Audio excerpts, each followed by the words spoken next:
sejahtera, salam bahagia, salam satu Malaysia, salam ibu dan bapa kedua tangan. Jangan lupa ciumkan tangan mereka. Saya Lutong Malam kembali untuk bersama-sama anda membincangkan isu yang semestinya yang semakin luas-luaskan kuasanya sampai hari ini. Assalamualaikum and a very good day. In today's special episode of EDU646, we are going to look at the current educational issues. There are a lot of issues concerning our education, but today we are going to focus on the academic issues, which consist of the school-based assessment, PT3 implementation, KSSR and KSSM, homeschooling, Orang Asli education, as well as the academic dishonesty. In today's special episode of EDU646, we have invited 3 presenters from the TESOL program. Stay tuned with us with the current academic issues with Anis Azrini binti Muhammad Rahimi, Nur Diana binti Muhammad Romzi, as well as Siti Nur Ain binti Subri. Cikgu bila bagi kertas exam bila? Okey, dah siap tanda, sekarang masanya bagi pada pelajar. Aiman, 85. Awak meniru ke? Sebabnya jawapan awak dengan Sarah semuanya sama. Khairul Anwar. Good. Semua bertepukan kepada Sarah kerana dapat 101 markah. Muni, awak study ke tak? Awak dapat telur ayam je ni tau. Tak apalah, awak masak je lah telur ayam ni, buat telur goreng. Yeah? Alkis 40 markah. Awak memang jawab panjang-panjang tapi semua jawapan awak CP-CP. Jadi cuba lagi lepas ni ya. Haikal 29. Sorry 92. Gurau je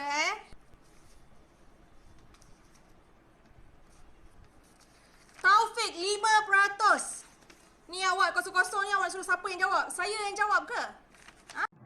Assalamualaikum and a very good day I wish to everyone. My name is Anis Azrini binti Muhammad Rahimi.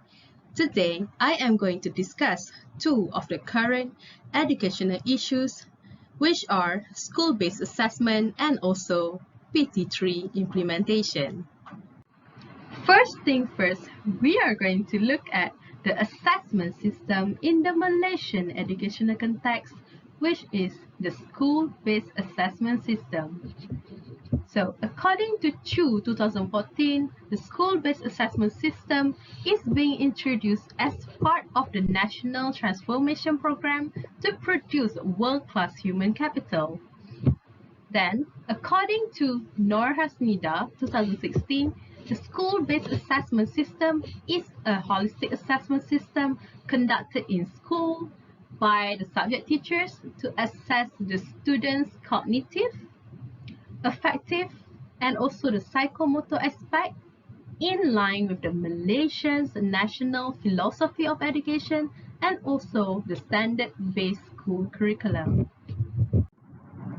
Next, school-based assessment is a form of assessment which is planned, administered, scored, and reported by the school subject teachers, and these subject teachers actually they follow the guideline given by the Malaysian Examination Syndicate, which is the Lembaga Peperiksaan Malaysia.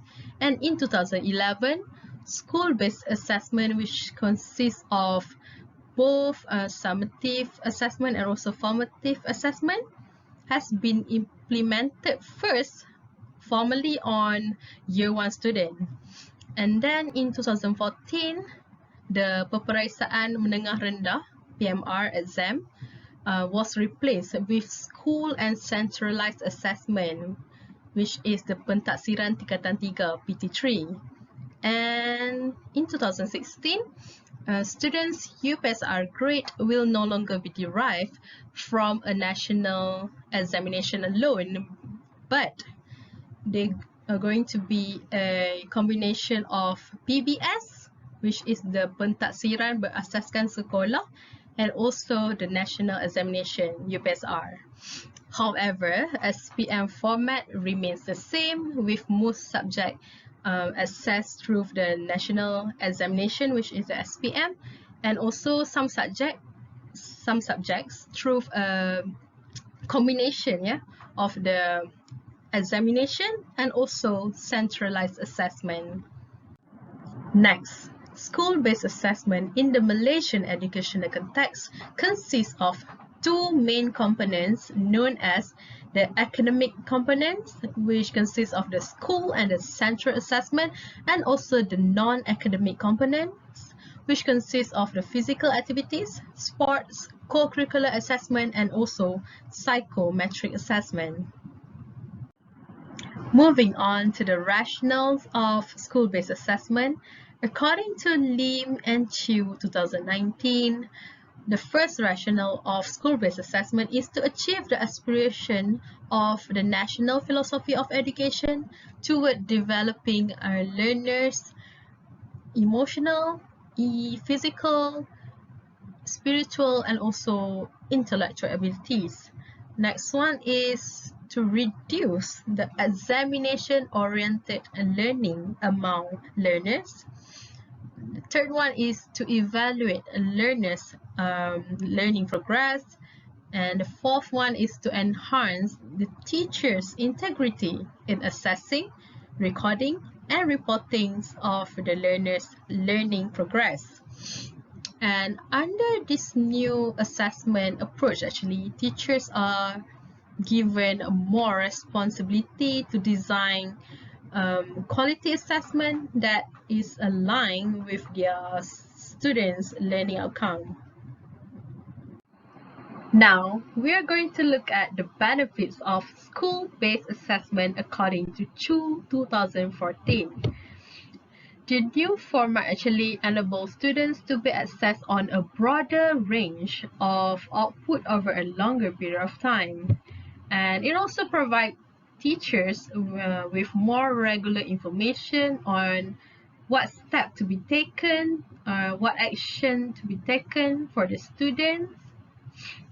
Next, actually the changes of this assessment in school are hoped to reduce the overall emphasis on teaching to just answer the test, so that teachers can actually focus more time on delivering meaningful learning as stipulated in the curriculum.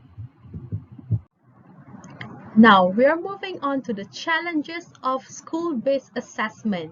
So, according to a research being conducted in 2020, the challenges of school-based assessment implementation have been identified by 20 primary school teachers. So, according to the teachers, although shifting to the school-based assessment system is the right move to do, there are still concerns about the weaknesses of this system.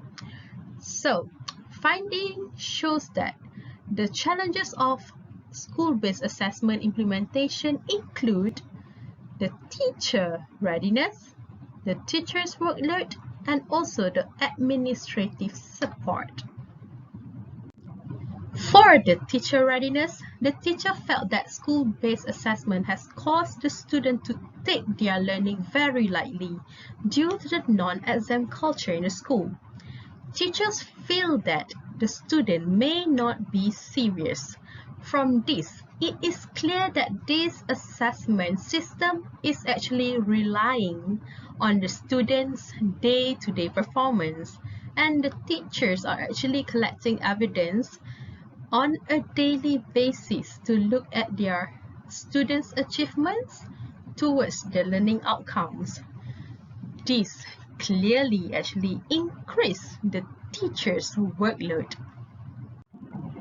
Next, to achieve the goal of school-based assessment, teachers have to be well prepared with their lesson plan, and they should know the learning outcomes precisely. Teachers need to spend more time to search for the teaching materials such as the worksheets, the objects, the pictures that they want to use in their lesson, and they also have to prepare different sets of assessment for their students at different levels. And lastly, for the administrative support, teacher clerical work has also increased. With the school-based assessment, teachers actually need to key in their students' mark from time to time, as stated and as suggested in the syllabus. Different subjects have different outcomes with various targets to be achieved by the teacher. So it was so troublesome for the teachers to do this key in online job because some of the teachers have problems to get the access to the internet, and sometimes they have to stay up late just to finish the job. Next, we're going to look at another issue concerning the school-based assessment implementation. Are the result of school-based assessment conducted by the teachers reliable? To answer the question, we're going to look at the research conducted by Chu 2014. According to Chu, the school-based assessment results conducted by the teachers are actually reliable because the teacher actually continuously monitor their students' growth and they can provide constructive feedback to help improve the students' learning abilities, and the teacher also have better understanding of the context and also the environment that they are in during the learning process, and they know which environment are most conducive to assess their students. And teacher also appraise and they give feedback based on the performance standard to their students. Now, we are going to look at PT3 implementation. On your screen, you can now see an online newspaper article which was published on 23rd of March 2014, and it was written by Kang Soon Chen. And from the article, you can see that Muhyiddin, who is also our former Education Minister, said that there will be no centralized examination for Form 3 students as of 2014, which is the PMR, Peperiksaan Menengah Rendah. And instead, he said students will be assessed via written and oral tests for English and also Bahasa Melayu. Meanwhile, for science, mathematics, Islamic studies, living skills, Arabic, Chinese, Tamil, Iban, and Kadazan Dusun will be assessed via a written test, while history and geography will be assessed via assignments, practical tests, projects, field study, and also case studies. And there's an issue here where one of the student parents actually said that her daughter was nervous and was afraid of her entry into the Form 4 school might be affected. And Muhyiddin actually said to respond to the concern arises, he said that a student could use the PT3 result as well as the psychometric results test for application into the Form 4 as well as the fully residential school, religious school, Mara Junior Science College, Technical Secondary School, and also Vocational College. And he also added psychometric tests will ensure the students are placed according to their interest and also their capability. Now, we are going to look into details of PT3 implementation. So, according to the article, Dr. Khalid said that PT3 was aimed at eliminating an exam-oriented assessment as well as to move towards a more holistic education. He also further explained that the Form 3 students will receive a 4 result slips, and the PT3 result actually will be given together with the PBS result, the psychometric assessment result, as well as the sport assessment result. And he also said that the set of questions for the PT3 exam will be picked by the school and will contain questions with a low, medium, and also high level of difficulty for each set of questions. From the article, the PT3 question is actually from the Education Ministry Examination Syndicate, and the school will administer, assess, and score the assessment based on the standardized guideline prepared by the Examination Syndicate. And Dr. Kai also explained that the PT3 result would be released after a verification was carried out by the Examination Syndicate. And he also said that the ministry will conduct training for all subject teachers in the secondary school nationwide from April to August 2014 to facilitate the implementation of the PT3 assessment.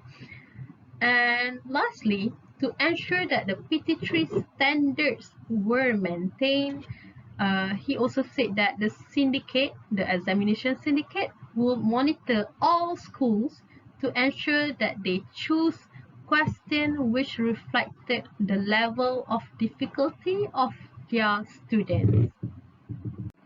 Now, we're going to look at the implementation of PT3 in the year of 2019 and 2020 based on an online newspaper article from New Straits Times, which was published in the year of 2019. And from the article, it says that starting next year, the Form 3 assessment, which is the PT3 examination, will be prepared by the school, but it is going to be based on the question bank and guidelines provided by the Malaysian Examination Board, MEB. So, and then MEB also said that PT3 format from this year, which means that in the year of 2019, will be developed based on the suitability and the needs of the secondary school standard curriculum. And from the article also, they said that from next year, which means in the year 2020 and the following years, which means in the future, the written examination will be prepared by the schools. So that's how they're going to implement PT3 in the year of 2020. Now, we're going to look at a very hot issue that is happening right now in the year of 2020, which is the PT3 and also the UPSR 2020 examination have been cancelled because of the COVID-19 pandemic. The issue arises concerning the cancellation of these two important exams is, does it affect the student assessment? So, our Education Minister, Dr. Muhammad Razi, has cleared this issue by saying that the cancellation of the UPSR exam and also the PT3 exam will not affect the student level of assessment, and he also said that a new assessment method will be introduced.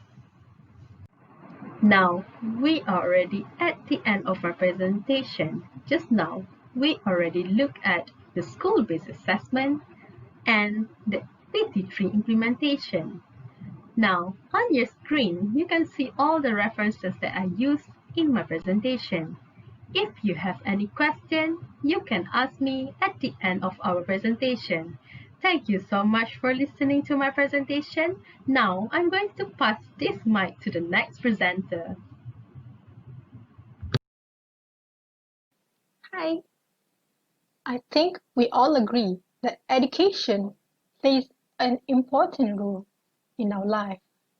With the right education, we can shape the ability and quality of our future generation.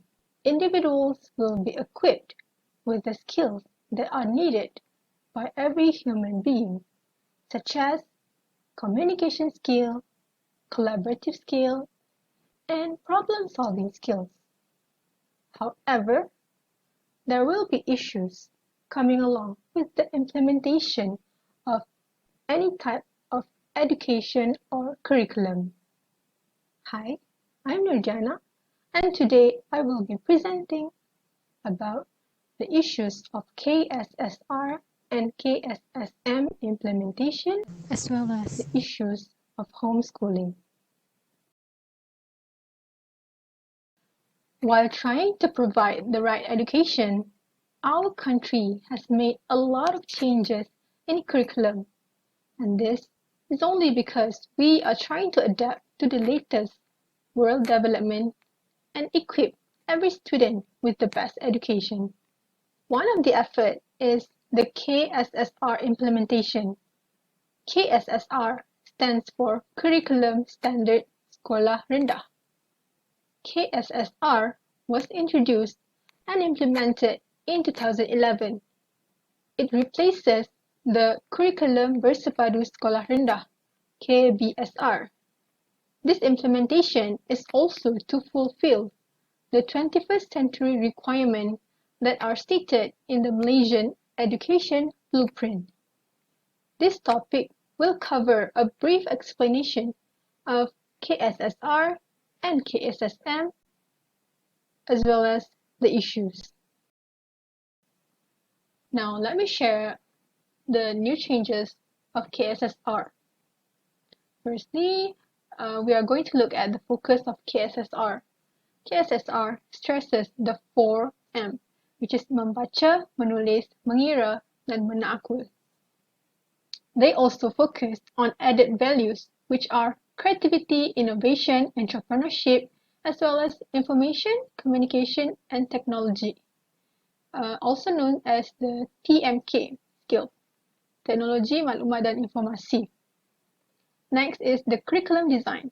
KSSR design represents knowledge, skill, and values, and there are 6 major points of this design: communication, complex skills, physical and aesthetic development, humanity, self-appearance, science and technology, as well as spirituality, attitudes, and values. Next is curriculum organization. KSSR's curriculum is organized in modules. Each subject has its own modules. Each module consists of knowledge, skills, and values that must be mastered by students by the end of their lesson. Organization is divided into 2. Lower level, which is students from year 1, 2, and 3, and upper level, which is students from year 4, 5, and 6. Students from year 1, 2, and 3 organizations contains basic core modules, theme core module, and elective module. It focuses on mastering the 4 M's, basic information, communication, and technology, also known as the TMK skill, socio-emotional development, spiritual, physical, cognitive, and values. Meanwhile, for students year 4, 5, and 6, their curriculum organization contains the core subjects and elective subjects, which covers 4 M's, basic information, communication, and technology skills, socio-emotional development, spiritual, physical, and values. Next, let's look at KSSR's cross-curricular element. KSSR has the cross-curricular elements, which are also added values from teaching and learning process. These existing values are the language, science, technology, environmental education, pure values, and patriotism. Meanwhile, the newly added values are creativity, entrepreneurship, innovation, and information technology and communication value. Next is KSSR's curriculum development. KSSR uses the document Standard Curriculum dan Pentaksiran (DSKP). Teachers also must have the record perkembangan pembelajaran murid for offline records of students' development after each teaching and learning session. Next is KSSR's assessment. KSSR's assessment is conducted along with the teaching and learning session. This is to track students' development and achievement in learning while using various assessment methods such as oral interviews, observation, writing, or project production. These assessments should be conducted authentically and truthfully. Now, let's look at KSSM. KSSM, which is also known as Curriculum Standard Sekolah Menengah, is the new curriculum replacing KBSM, Curriculum Bersepadu Sekolah Menengah. The changes are implemented in stages, starting from Form 1 students in 2017. The changes are made to fulfill the Malaysian Education Blueprint. Just like KSSR, KSSM is implemented in line with the 21st century teaching and learning needs. KSSM aims to produce students who think critically, creatively, innovatively, and is able to contribute to the nation as well as have global competitiveness. KSSM aspires that students have these values: knowledge, thinking skills, leadership skills, multi-language skills, ethic and spiritual, national identity, while following the national philosophy of education. Let's look at the newly implemented curriculum features of KSSM. Firstly, we have the curriculum design. KSSM curriculum design represents knowledge, skills, and values. It's also quite similar to KSSR. There are 6 major points in this design: communication, physical and aesthetic development, humanity, self-appearance, science and technology, as well as spirituality, attitudes, and values. Next, let's look at KSSM's cross-curricular element. KSSM has the cross-curriculum element, which are the added values from teaching and learning process, just like KSSR. And these cross-curricular elements are language, science, technology and engineering, information, technology and communication, environmental education, positive attribute values, and patriotism, creativity, innovation, entrepreneurship, and global sustainability. Let's look at KSSM's curriculum document. KSSM also follows Document Standard Curriculum dan Pentaksiran, DSKP, which is the same as KSSR. Next, KSSM's assessment is based on DSKP and is known as the Achievement Standard, Prestasi Standard. In short, the reformed characteristics can be summarized into 3 aspects. Content aspect, which the new curriculum is improved to match global trend and international benchmark. Next is pedagogical aspect. The new curriculum is deeper, more contextual, and have more effective learning approach. Another aspect is the assessment aspect. With the new curriculum, students' learning development will be continuously evaluated. The first issue is the curriculum issue. For lower level students in KSSR, there are new subjects introduced. However, science is not one of the basic core modules. This is because the basic core modules focuses on literacy and numeracy, self-wellness, and spiritual development.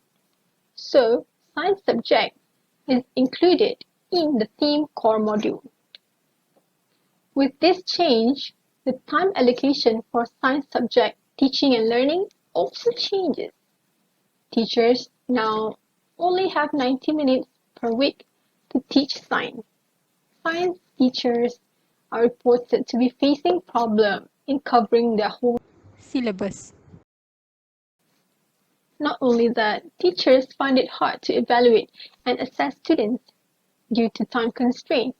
In the end, there are teachers who resort to making up the evaluation result and giving their students a pass when they probably haven't even evaluated their students. Moving on to the issues of curriculum development in KSSM. In KBSM, the science and mathematics were taught in English to encourage the use of English and to improve students' proficiency. But on 2011, with the implementation of KSSM, they changed this. So science and mathematics are again taught in Malay.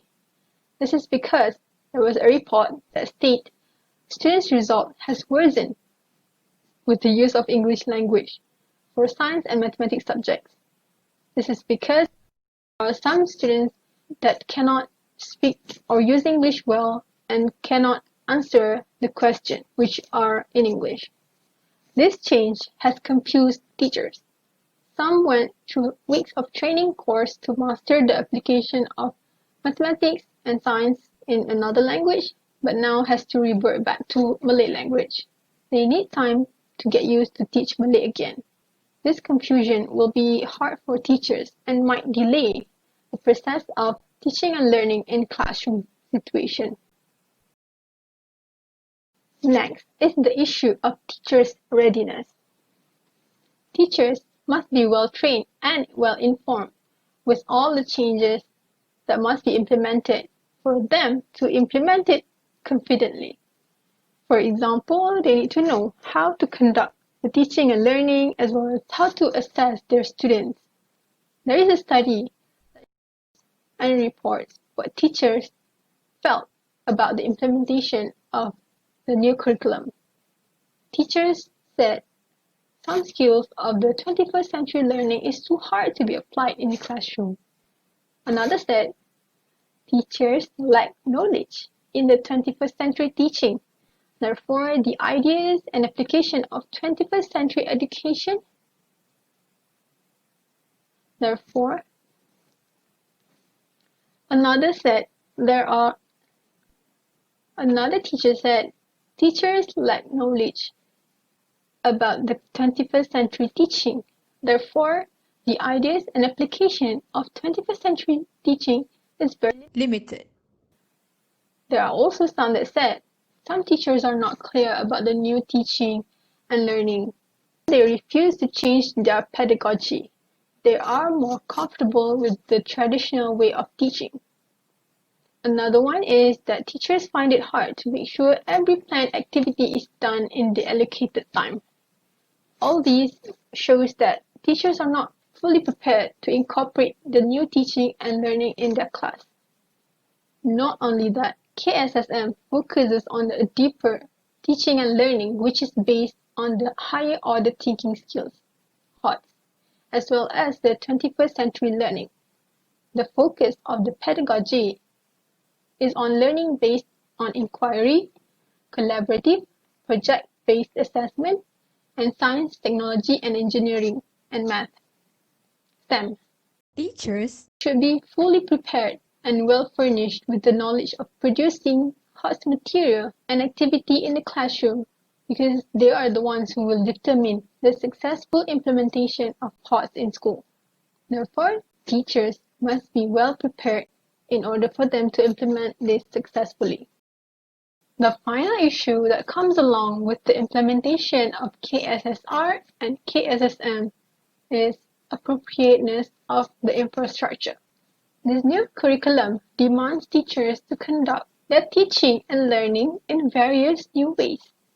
And to fulfill one of the values, which is technology value, teachers need to incorporate technology in their teaching and learning as part of the curriculum. However, this could be a problem in schools that lack technological instruments. Some has to share one equipment or room with other teachers. Therefore, they have to book the needed instrument weeks prior to their class. Although teachers are coping with this shouldn't be happening. And this is even worse for the schools in the unfortunate area. So how will teachers implement and equip their students with technological knowledge when they don't have the instrument in the first place? Okay, hello everybody. Welcome to school. I'm Mrs. Awesome. That's not your name. Excuse me. This is my school. That is what you will call me. No, it's not lunchtime. School literally just started. What is 4 plus 4? 8, but I learned that in kindergarten. Okay guys, it's time for social studies. It says we're supposed to learn about Vikings, but I think what we're gonna do is study some socials, okay? We'll start with Channing Tatum for research purposes. Home economics is really important. You're gonna have a house of your own one day. You're gonna need to know how to do laundry and stuff, so that is great. Just keep doing that, what you're doing. That's good. I cannot believe they are getting married without even having seen each other. What? What? That's corner to corner, perfect. Yes, great job. You're gonna get an A in this class for sure. Now, let's move on to the next issue, which is the issue of homeschooling. I will share the general meaning of homeschooling, how it is done, the reason why parents choose to homeschool their children, and the issues of homeschooling. Homeschooling is an educational practice that is done and fully supervised by parents at home. This is chosen by parents who believe that they can determine their child's education best with a curriculum choice of their own. The Minister of Education has allowed homeschooling to be done only to those who have received permission. If you want to homeschool, you need to get a permission from the Ministry of Education. Homeschool parents usually use a self-determined curriculum. This can be bought at bookstores, or maybe the parents can build it up from the best of the best syllabus according to their own preference. It could also be selected based from religious inclinations or simply the internet. Homeschool parents are also able to establish their own circle, such as in homeschooling websites. There are 3 types of homeschooling. Firstly, is when the parents teach their own children at home.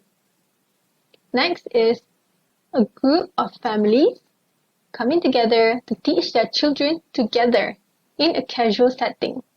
And finally is when parents send their children to homeschool centers which apply homeschooling methods and syllabus. There are a few reasons why parents choose to homeschool their own children. First is the social problem in mainstream school. Some parents are worried that their child might face problems when they mingle with other school friends. The number one reason is because the parents are concerned about bullying issue.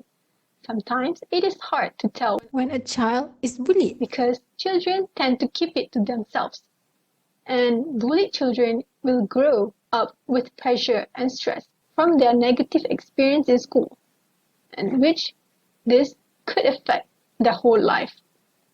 Other than that, parents might want to protect their child from negative influence of school friends. Not all school friends are bad, but not all school friends are good either. So some parents prefer to have their children in front of their own eyes to make sure that their children is far from negative influence in school. Next is the inefficiency in teaching. Some parents worry that schools cannot provide their children with the best education. Parents also worry that schools cannot encourage independent thinking and that mainstream schools are too exam-oriented. Homeschool children usually receive one-to-one education, and it is proven to be very effective. One-to-one lessons can get a whole day's worth of learning done within 2 hours. So the children can spend the remaining hours doing what they like. Another reason is when the learning and practice in the mainstream school is not aligned with the family's belief. For example, parents might believe they are able to provide more than what mainstream school offers. For example, in religious matter, homeschool parents want to mold their child to have the religion essence, where these parents are afraid that their children might lack if they were to enroll in mainstream school. Homeschooling is a very great tool and must be used properly. There are several issues in regards to homeschooling children. Firstly, the children might lack social interaction. The child will experience isolation since they do not mingle with their friends and they are only stuck at home. The reason why children might feel this way is because parents fear of bad influence from the outside world. They might be strict on their children, preventing them from socializing with those who might bring bad influence to their children. So this will result to the children not knowing how to socialize. The next issue is school withdrawal. This can affect those who used to go to school but then decide to homeschool afterwards. This is because these children are used to studying with friends, being with teachers, and being spoon-fed. Therefore, they will need adjustment to achieve the best from homeschooling. Next issue is motivation issue. This will happen when the children have too many things to be done at a time, too many interests to be followed, or maybe not knowing what their interest is. In this case, parents need to push their own children. If parents do not push their own children and simply let them on their own, these children might not benefit from homeschooling. Therefore, parents must choose the right curriculum for their own children in order to help them benefit while being homeschooled. The next one is when homeschool parents do not have a clear direction of homeschooling. Therefore, homeschool will become a second school. The only thing different is the setting. Parents might set up strict schedule for their children, not allowing them to work on what they like and simply forcing them to learn everything. Now, these children must not be restrained. They must be free to explore their own interests, which will lead to their own self-learning. That is all my sharing from the issues of KSSM, KSSR, and homeschool. Now remember, no matter what type of education and how you conduct your education, learning is a must to continue your learning in the best way that suits your interest in order for the learning to be beneficial for you. Thank you.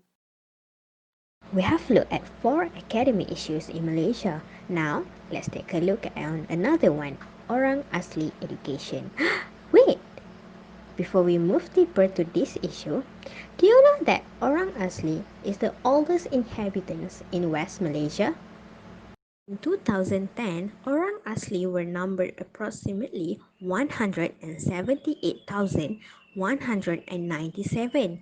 They make up 0.6% of our total population. This makes them as a minority race in Malaysia. Origins? Orang Asli? Original people? Who are these people? Let's watch this video to know more about them.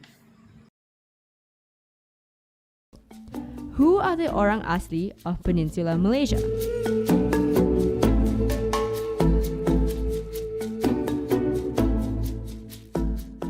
The 3 main groups that form the Orang Asli, you've got the Senoi, the Proto-Malay, and the Negrito. So each of them have roughly about 6 subgroups each.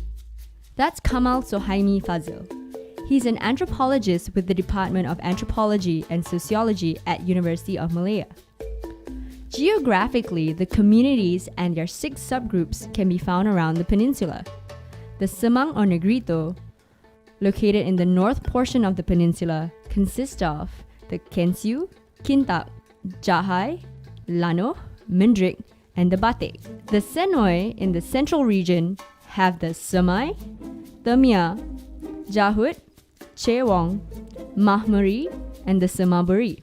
And the Proto-Malay in the southern region are made up of the Temuan, Semalai, Jakun, Orang Kanak, Orang Kuala, and Orang Seletar. Each subgroup speaks their own language, practices their own religion, and are mostly self-sustaining. The Proto-Malays were mostly coastal or riverine communities. The Senois were inland agriculture communities, and then you have the Negritos who were largely hunter and gatherers. Now we know who are the Orang Asli in Malaysia. Let's take a look at the two main issues in Orang Asli education. Many research has been conducted regarding Orang Asli education. However, I would like to highlight two main issues that we can derive from the past research. The first one is Orang Asli educational achievement, and the second one is education dropout issue. The first main issue in Orang Asli education is their educational achievement. Based on the research conducted by Professor Dr. Sharifah Noor and Associate Professor Dr. Samsullah Roslan from Department of Foundation Educational Studies of University Putra Malaysia shows a significant number of indigenous children in Peninsular Malaysia do not have access to preschool education. Hence, most Orang Asli children enter Standard 1 without basic knowledge in reading, writing and mathematics skills. This has puts them at a significant disadvantage right from the start, since all Standard 1 classes assume that students will already have a basic reading, writing, and mathematics skill. As such, it is not surprising that many of them fail to catch up with the national school syllabus and show a low academic achievement. In the research further explained that the primary school Orang Asli School Achievement Test result, which is UPSR in 2009, Orang Asli children nationwide revealed that more than 60% did not achieve the minimum competency level in the subjects tested, especially for the English language, mathematics, and science. Meanwhile, in SPM level, more than 17% of the students did not achieve the minimum competency level in Bahasa Melayu, English language, mathematics, and science. For all these subjects, students obtained grades D, E, and F. Lower academic achievement also has led to another issue in Orang Asli education, which is an educational dropout issue. So do you know that 50% of students from Orang Asli community does not further their study to secondary school after primary school? So according to statistic given by Department of Jakowa, in 2019, 26,126 Orang Asli pupils enrolled in primary school, but only 11,729 registered for a secondary school. So this shows that in 2019, the dropout rate was between 13 and 15%. Research conducted by University of Kebangsaan Malaysia in 2003, out of 100 Orang Asli students who entered Form 1, only 6 stay on in school until Form 5. Those who drop out could not be traced to find out how they have fared. Looking back at the statistic given by Jakowa in 2014, which is 3,200 Orang Asli students who enrolled in Form 1 in 2014, throughout the peninsula, only 2,062 remain in the school until Form 5.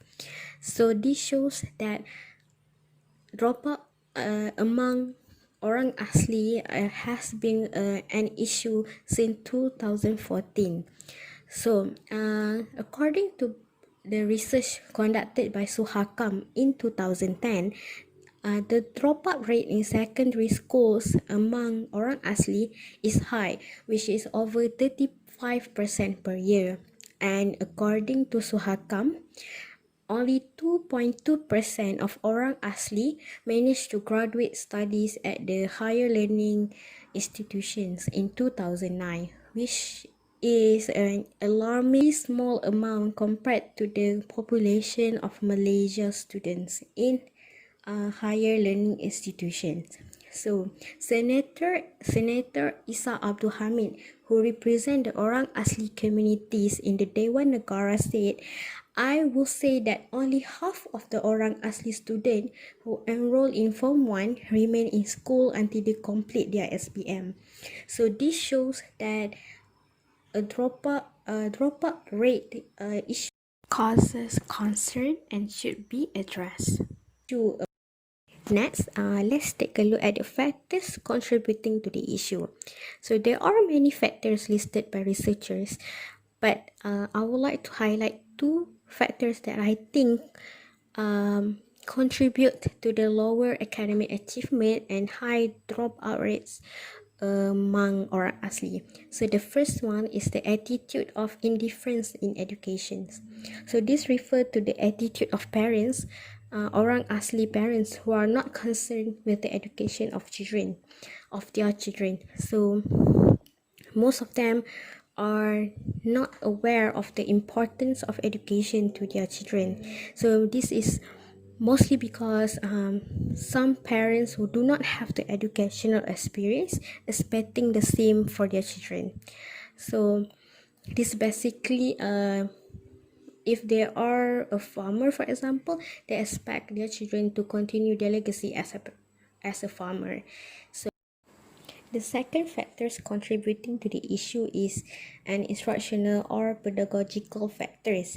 So based on the research conducted in 2012 by Julie Edo and Suhaimi Safari, comments from various education stakeholders have been made regarding the Orang Asli student. So the most common are low self-esteem, lack of interest in schools, not doing their revision, having difficulty mixing with other races in the school, and there is also an impression that Orang Asli students are slow learners with learning difficulty and dyslexia. So such comment has affected how the teachers conduct their pedagogical in class. However, these comments certainly do not reflect the overall attitude of the student of Orang Asli student in recent decades. So some of the Orang Asli students do have positive outlook on education, and they do think that education is important in their life and for their family. So some of students also put extra efforts to be at par with other students at a different race. So this group of students realize that education is the only means for them to plan and build a better future. On the research conducted by University of Sultan Zainal Abidin in Terengganu, teachers fail to establish a good communication during the teaching and learning process. We all know that teaching and learning process involve communication between teacher and students, and educators also agree that teaching is not a one-way flow of knowledge from a teacher to a student. However, it involves interaction between teachers and students, interaction with teaching materials are used to achieve the objective in the classroom. However, the interviews conducted with Orang Asli students in this research revealed that some teachers failed to establish good communication during the teaching and learning process, because some of the students said that they could not understand the lesson delivered by the teacher, mainly because they did not understand the language used. So this probably because the majority of teachers are Malays, not able to speak Orang Asli language to deliver the lesson. So this situation has caused a number of students to not understand what is being taught, so demotivate them in their studies. So the second issue is some teachers show discrimination against Orang Asli students. So this has led to some of the students did not receive educational aid by the teacher. How to deal with Orang Asli educational issues? So the first one that we need to do as Malaysian, that is that we need to get rid of our mentality that Orang asli need to change their way of life if they want development. This is because along with the modernization, they do evolve in they do change and they do develop and they do embrace the changes. However, they need to preserve their culture or their way of life because that makes them as a unique identity. And as a Malaysia, we need to protect that uniqueness of their identity because they are part of us. They are Malaysians. So their success in preserving their identity shows our success in preserving our culture identity. So the second way of dealing with orang asli educational issue is the role of schools to make sure all parents are involved in school program. So this is to create awareness among the parents for the importance of education in younger generation of orang asli. So the third one is to increase the outreach programs that aim to improve the orang asli student basic literary skills, and this program also need to have an added value which to enhance the teacher skills in teaching them.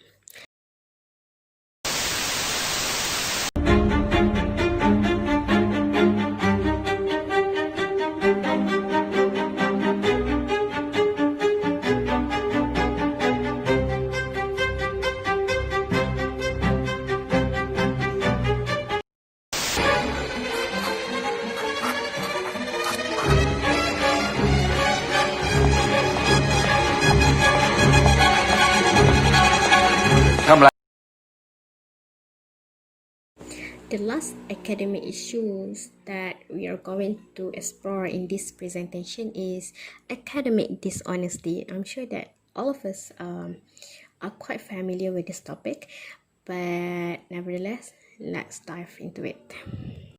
So what is academic dishonesty? Based on an article released by NIU in 2019, academic dishonesty refers to committing or contributing to dishonest acts by those engaged in teaching, learning, research, and related academic activity, and it apply not just to students but to everyone in the academic environment.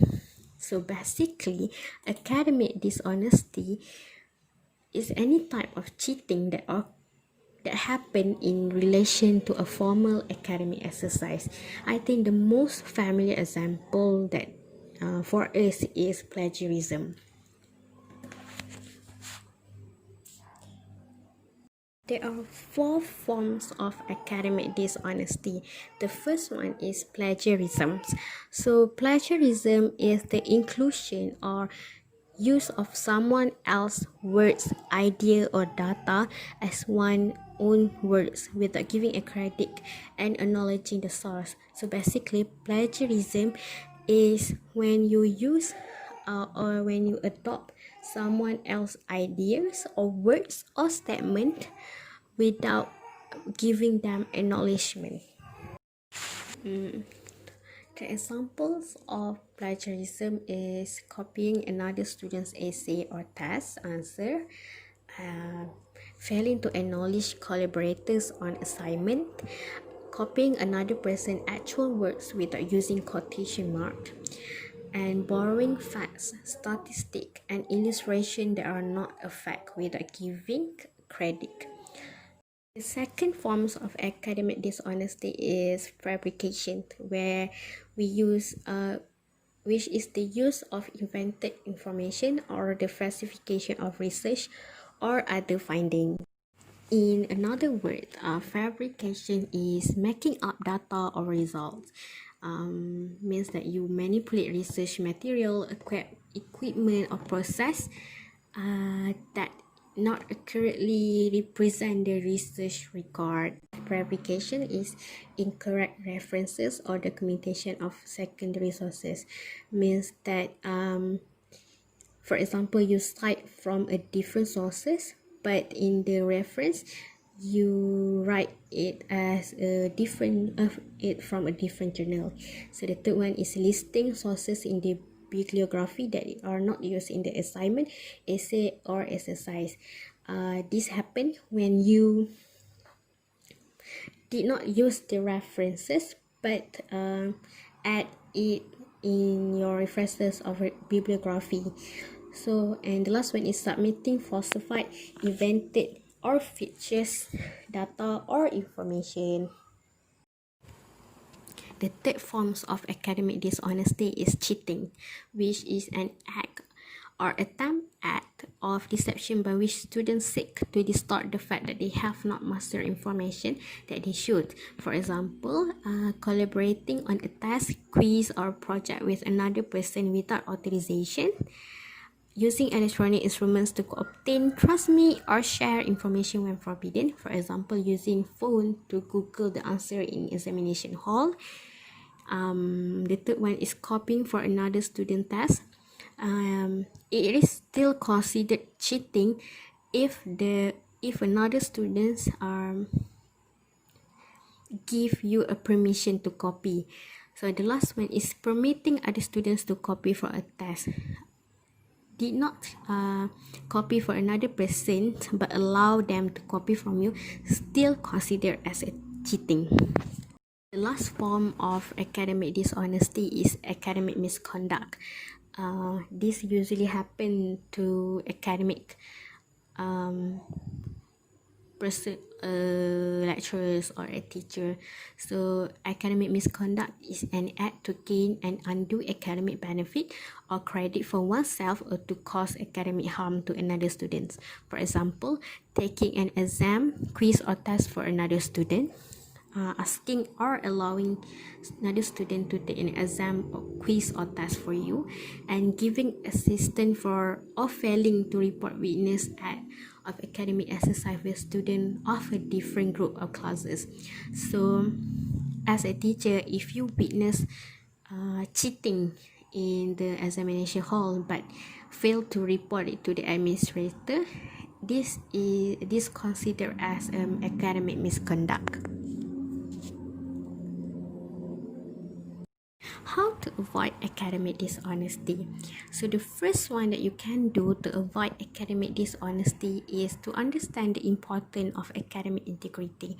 So as a researcher or ongoing academic exercise writer, we need to understand why it's important to sustain an academic integrity while writing our thesis. So if we understand the importance, we can avoid academic dishonesty while writing our thesis, for example. The second one is to be aware of the rules. Forget the notion that rules are meant to be broken. This issue, which is academic dishonesty, we need to know and we need to aware of the rules and avoid and follow it to avoid academic dishonesty. The third one is to develop good study habits. So most of the students do cheating and plagiarize in their studies or essay or examination because they don't have enough time to do it, or to study because they don't have a proper study habits. They procrastinate and wait until the end of the timeline to complete the work. So this result to the most simplest thing to do while completing the essay or exercise, which is plagiarism, copy and paste. So as a student, we need to know the priority, and it is best for us to have a schedule to help us keep track and complete the work on time, so we have more time to research and do a proper citations in our research. So the last one is don't be afraid to ask for help. So cheating can be result by lack of understanding in the materials or in the lessons given by the lecturer and teachers. So if you don't understand or like if you did not follow the lesson given by the lecturer, do not be afraid to ask for help from the lecturer or for your friends, so that we truly understand the lesson given, and we can do our best during our examinations. We all know that academic dishonesty is more to the ethical issue in writing research and in writing academic exercise. But let's take a look on the what do religions our religion thinks about academic dishonesty. So we are going to look at two perspectives of academic dishonesty in religion, which is Islam perspective and Christian perspective. So according to Surah Al-Ghafir, it said that truly Allah guides, not one who transgresses and lies. And this shows that in Islam, academic dishonesty are frowned upon. And according to Muhammad al-Bakir, peace be upon him, warns us as a Muslim for associating and committing falsehood, because according to him, falsehood is an absolutely an evil and a sin. So indeed, deception, fraud, and lying are vice known only to those individuals who do not concern themselves with the hereafter, and the true examination will be accountable to. So academic dishonesty are viewed as lying, and lying is a greatest sin, one of the greatest sins a Muslim can conduct in his or her life. So let's take a look at the Christian perspective of academic dishonesty. So in Bible, Proverbs 2:8 says that better the poor who walk in is blameless than the rich whose ways are preserved. So this shows that Christians also condemn the act of cheating and academic dishonesty. So as a person who have a belief that we hold in our life, we need to consider academic dishonesty as something that need to be taken care of, so that we do not commit any sins while doing it. How to avoid academic dishonesty charges in your written works. I think this is the most important component that we need to know as a researcher, because I think all of us are doing this AE, right? So the first one is cite. Do citation in your work. So citation is a quotation form or reference to a book, paper, or author, especially in a scholarly work. It is a specific source that you mention in the body of your paper. So when to cite? Anytime you use idea, words, or other form that is not your work. So basically, if you pick another others' work or other statement, make sure to cite. So these are the examples of how to do citation according to APA styles. The second way to avoid academic dishonesty charges in your written work is references, which is an alphabetical list of sources that you have cited in your report, paper, essay, and etc. So references come at the end of your paper, and it is meant to show the reader that you have source for your information. So these are the examples. This picture is the examples of references for the in-text citations in your research. This is according to APA styles. So, ladies and gentlemen, we have covered academic issues in Malaysia educational setting. These issues are school-based assessment, PT3 implementation, KSSR and KSSM, and homeschools. We also covered issues in orang asli education and lastly academic dishonesty. These issues are important for us to know as a future educators, as it helps us to know the real education setting and prepare ourselves for it. Hence, we hope that you can gain something from the presentation, and we would like to end our presentation with a quote by Barack Obama to show the importance of education. He said in his speech that if you were successful, somebody along the line gave you some help. There was a great teacher somewhere in your life. So you, as a future teacher, inspired your students. Thank you. Tiga dara duduk di tepi perigi, duduk memancing si ketam batu. Ada masa kita jumpa lagi, ingat daku dalam doamu.